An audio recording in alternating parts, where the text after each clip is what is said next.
Capitão América 116 foi publicado aqui em janeiro de 1989.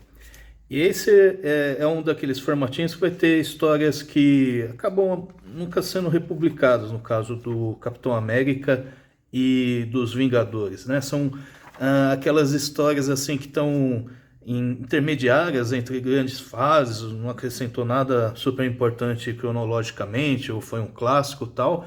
E pelo menos pelo Guia dos Quadrinhos, eu não vi nenhuma dessas duas sendo republicadas, né?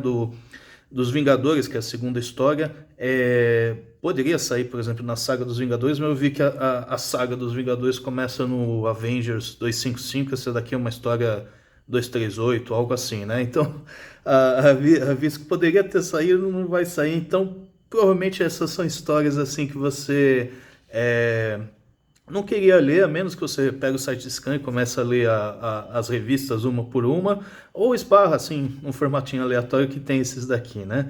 Essa daqui é o Capitão América, ele vai enfrentar um carinha que chama Pátrida, que é um vilão, que não sei se volta em alguma outra edição, mas fecha nessa história, que é um cara filho de um embaixador que foi assassinado e não é comunista, ele não é capitalista, ele não é nada, ele só fala assim, eu quero que o mundo inteiro seja um país só, tal. Então ele fica puto com o Capitão América porque ele representa um país, né, os Estados Unidos, tal.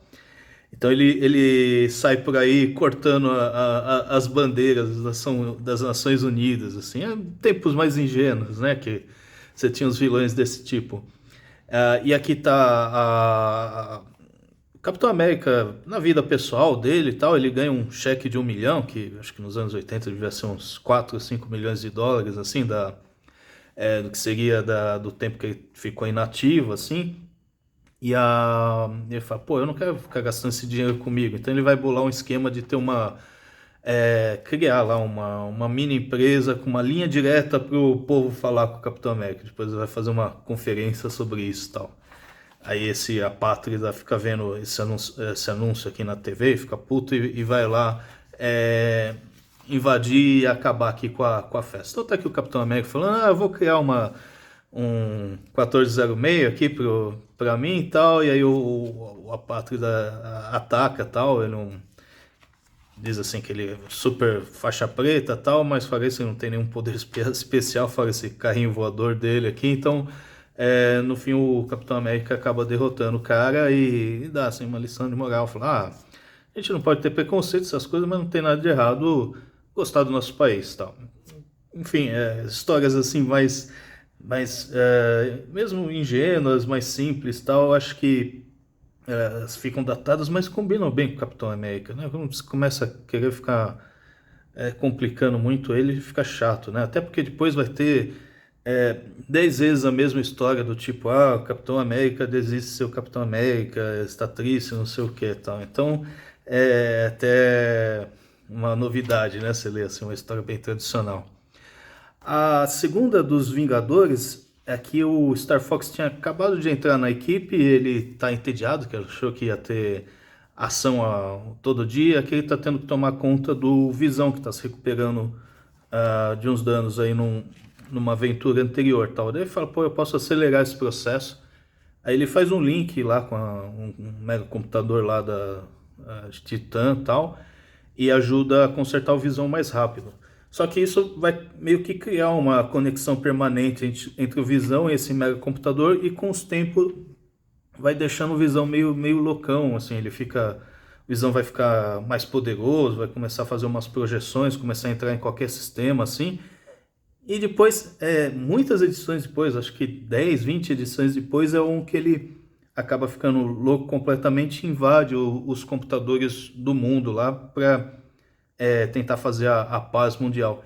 Então, é interessante que assim, essa é uma história que não parece muito importante, mas na verdade isso aqui seria o primeiro passo para aquela história da busca do Visão dos Vingadores da Costa Oeste do Burn, né? Que um monte de agência pelo mundo rapta o Visão e desmonta ele para apagar as memórias, porque ele tinha invadido os sistemas de todo mundo, e essa história começa aqui.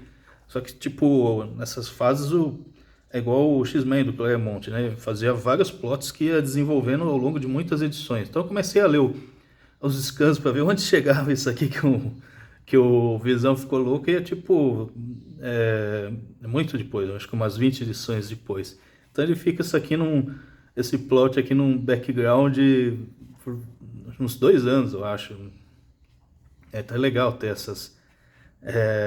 esses subplots que vão se desenvolvendo aos poucos aqui. E fora isso, nessa edição o Visão usa o acesso dele a vários computadores para pegar 2 vilãozinhos mequetrefe que tinha escapado dos Vingadores antes. Então no começo aqui tá todo mundo achando legal, né? Me estranha um pouco, mas falar, beleza, o Visão deu um upgrade e tal. E o fase dos Vingadores tem lá a Wanda, a Mulher Hulk, assim. Então é bem específica, assim, bem anos 80 mesmo, né? Essas duas histórias. Essa revista é de 89, então são histórias de 85, por aí, assim. Tá no auge daquele estilo Jim Shooter da Marvel, né? De muitos planos médios, clareza das informações, assim, de como tá apresentando as histórias, tal, não sei o quê. E no fim tem um gancho aqui para a próxima edição que eles vão ter que ajudar a Mulher-Aranha Jessica Drill, que está entre a vida e a morte aqui e tal.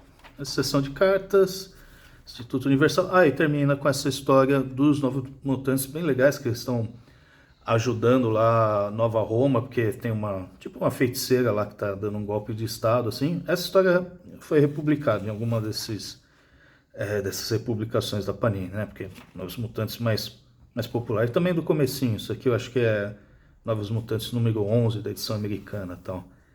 E é legal, é uma história cheia de ação, assim, entre a Roma, a Daniela Moonstar, assim, e o Roberto. Aqui tem também uma trama engraçada do Roberto encontra a mãe dele e tal. Ele falou, pô, mas achei que você tinha sido se afogado no rio, algo assim e tal. E daí fala, não, apareceu umas Amazonas, me buscaram pra cá e tal. Eu não sei aqui se ele está falando do Rio de Janeiro ou no Rio. Deve ser do Rio daqui, porque eu não li as edições anteriores. Não parece aqueles episódios dos Simpsons no Brasil, onde o cara sai do barquinho do Rio de Janeiro e chega na floresta amazônica.